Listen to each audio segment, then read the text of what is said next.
My name's Jefe Branham. I live in Gunnison, Colorado.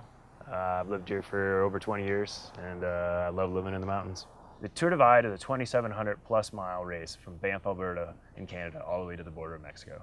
It's based on the American Cycling Association's Great Divide mountain bike route, which was put together more or less for people to tour it. And then a bunch of wingnuts decided to race it, and it's been going for, I think, 6 or 7 years now. And level of human suffering just keeps getting up higher and higher, and people keep pushing the boundaries of what's possible, and keeps me wanting to come back for it. So I'm going back for my second one.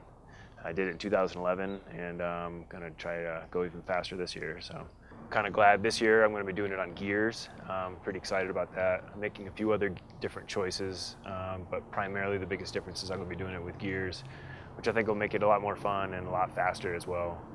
Got the Ibis Tranny 29er frame. I'm running a 9er rigid carbon fork. I've got Stan's Arch 29er rims. The rear is laced to an EXO hub. The front is laced to an SP Dynamo hub, which will produce energy for my headlight. As far as food goes, I eat basically anything I can get my mouth on. A lot of what you're supplying off of is gas station food and diner food, which luckily is pretty high in calories. And you just eat a lot.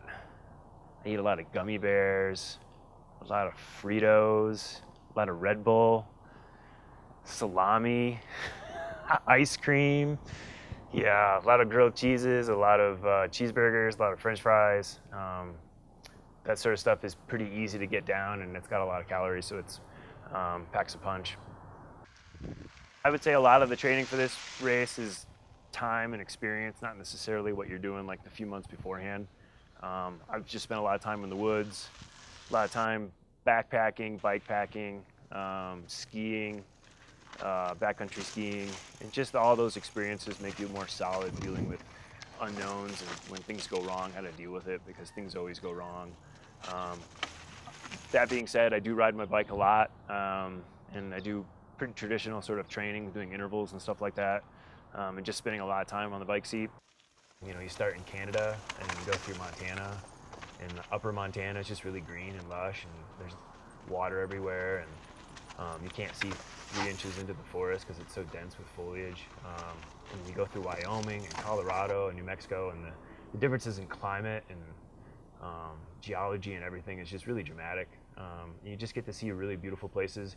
And when you're out there all day, you know, literally, you know, sleeping 5-6 hours at the most, you're seeing all of that. You know, you're seeing sunrise, you're seeing sunset, you're seeing noon.